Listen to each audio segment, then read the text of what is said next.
The Apprentice is the new biopic of a young Donald Trump, played by Sebastian Stan, as he is making his rise as a businessman in New York with the help of lawyer and political fixer Roy Cohn, played by Jeremy Strong. Now, we know Donald Trump hosted a reality TV series in the early 2000s called The Apprentice, where contestants would vie for the ability to work with Donald Trump.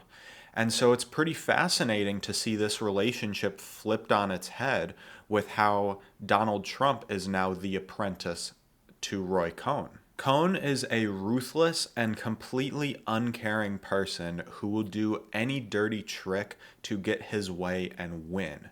And it is through this relationship with Cohn that we see the birth of the Donald Trump we know today as he learns from Roy Cohn's merciless ways.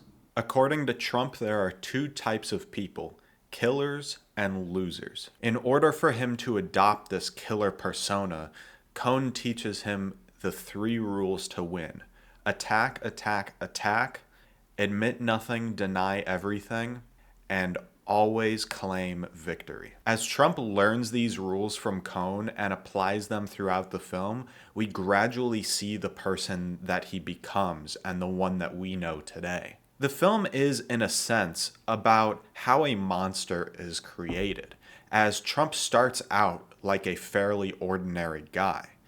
You can see from the get-go that he is a massive ego, but he is still characterized as someone who is a nuanced human being, which I appreciated. As the film goes on, he continuously sheds these layers of emotion, though.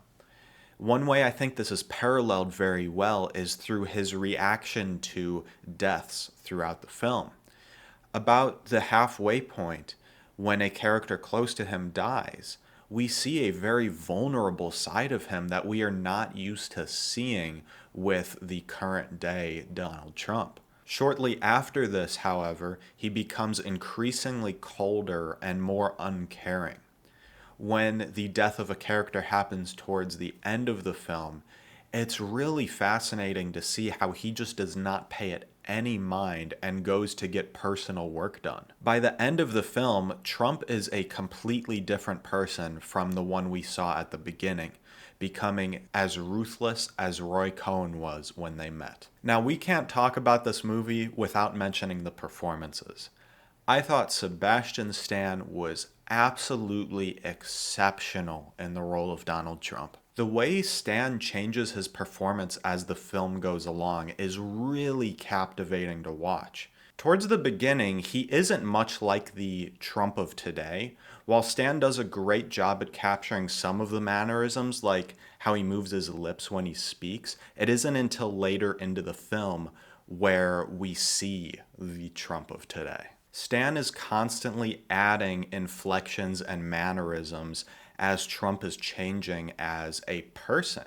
And by the final scene, he is just hitting every single point of how Trump speaks, with the head movements, the lips, the hand gestures.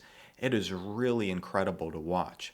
And even as he was getting glowing reviews, I still could not imagine a non-SNL-like parody of Donald Trump, but Stan completely avoids this territory. There are some lines you chuckle at, but the ability to give such a great dramatic performance as Trump is just remarkable. Jeremy Strong is also great in this film as Roy Cohn. I expected a very good performance from Jeremy Strong, but I was also kind of thinking that Roy Cohn might come off as a cartoonishly evil villain, but he doesn't. Strong adds a lot of nuance to this character. As previously stated, he comes across as completely ruthless and uncaring as the film starts, but as the story progresses, you kind of end up feeling bad for him, even though you shouldn't because he's such an evil person. I like the way in which Trump's rise coincides with Roy Cohn's fall, and Jeremy Strong is able to add a lot of layers to the performance of this character. Maria Bakalova was very good as Ivana Trump.